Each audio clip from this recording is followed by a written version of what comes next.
Hi guys, happy 4th of July. You know, 4th of July is really expressing the freedom that we have. So I want to express and the freedom that you have when you let Christ lead you. In my story, when I'm going to go back a little bit from 2017. While I was going through all of this, I still didn't know that I was the one that God chose, one of the people that God chose. So during that time, oh God, death was going left and right in our family. One death that really took me down back to a dark place was my sister. She was my best friend.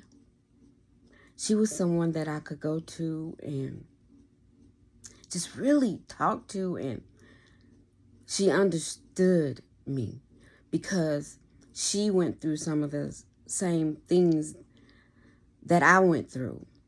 She was there when I was 16 and I went through what I went through, and the nights that I was scared and Satan had me so scared of going to sleep or just being in the nighttime, she was there. I slept with her. I remember she was asking me, was I scared? And I said, yes, I'm scared all the time. And she knew it. So when we were sleeping together, she actually told me, just put one foot on me so you'll know that I'm there. So every night we went to bed, that's what I did. She was my comforter. So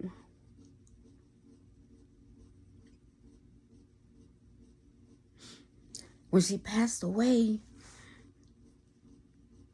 I thought I wasn't going to make it.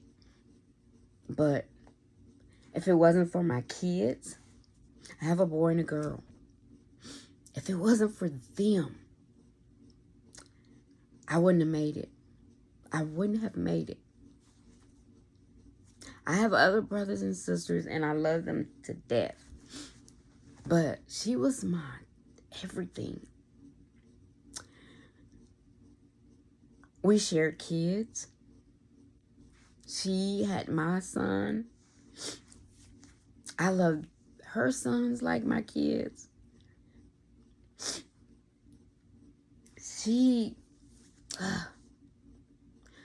But now that she's resting, I'm better.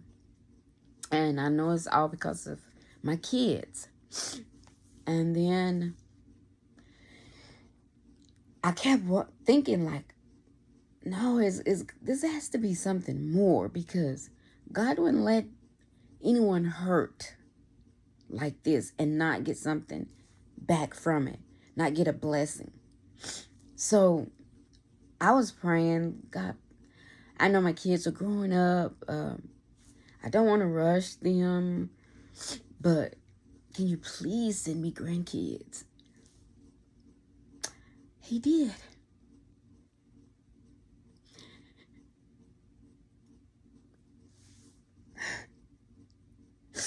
He sent me a boy and a girl from my son.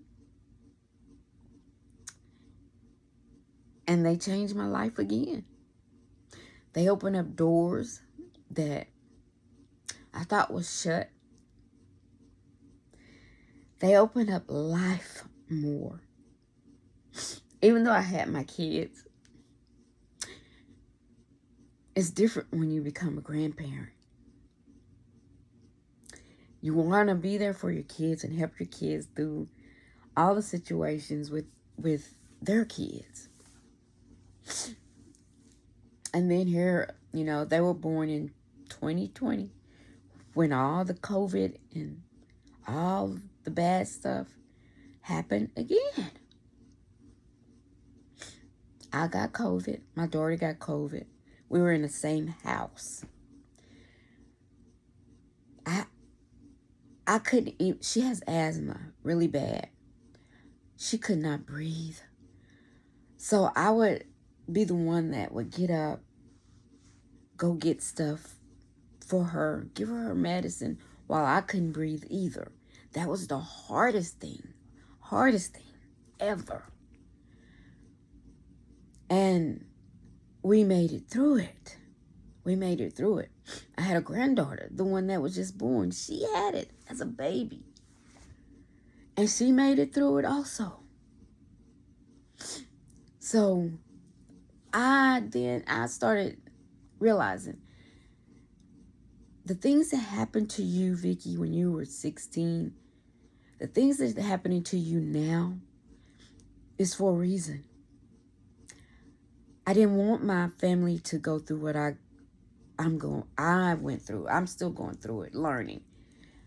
I want the next person in the generation, because once you start a generation altar, someone else has to is going to step in to take wherever you left off.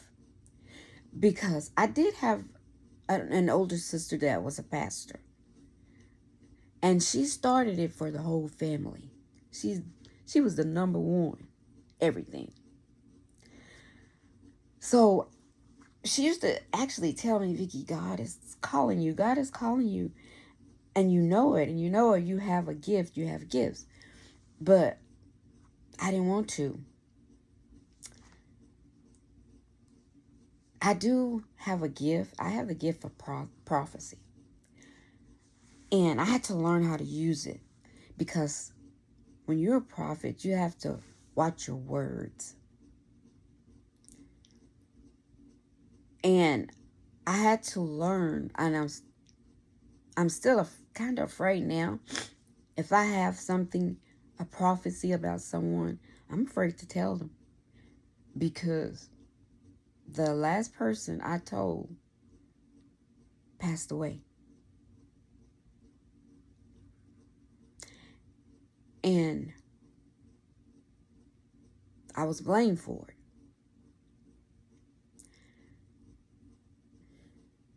But a prophecy will give you a word before things start happening. So I learned, if you be truthful and you say the truth, then you did your work. And it's up to that person to do their work.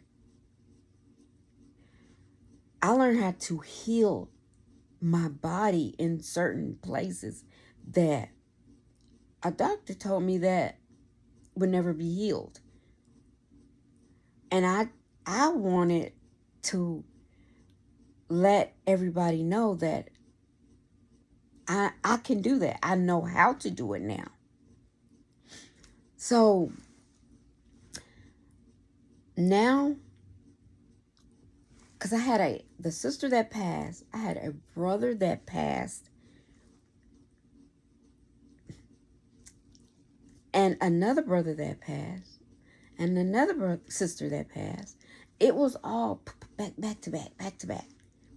So much darkness, so much families here and there splitting up. And I felt like I was just right here, watching it all and not moving. So all I did was pray. All day, every day. To come up with some solution or get an answer from God that says, this is what you need to do. But all the other things that happened to me is very spiritual, very supernatural. And I want to say some things, but I'm still at that point where I will feel like that I will be put a name on me in a certain way. So I want to tell someone out there, if you're going through this, and if you're breaking generational curses, generational bondage, generational past things, be aware that Satan is going to stop you anyway, whether it's through your kids, your family, your friends. You have to be able to know that God is allowing that so you can be silent to yourself to listen to what he has to say and get stronger in your character. Don't change your character. If you got a good character, don't change it. You got a good heart, keep your heart from bitterness. Keep your heart from hate. Always. Keep that away from you. Because there's going to be a lot of people that disapprove of you, disapprove of your words. Say you don't do this, you don't do that, you did that, you did this. But God knows it all. God saw everything. God saw it. So keep it up. Keep it up. Keep doing what you do for the Lord, because the Lord is always going to win. Speak life into your body. Say that God, you're made in God's image. Don't feed any lies to your soul, telling you that you're not enough, that you are a devil, that you put this on this person, did this to that person. Don't put that in your soul. Because you didn't do that. How do you have power like that? How do you have power? Everything you have is going to come from God. If you're doing good, it's going to come from God. So, I just want to just keep that in mind, guys, please. And if you want to DM me about anything, ask me anything, that's fine. I'm ready. So God loves you. I love you dearly. And keep shining.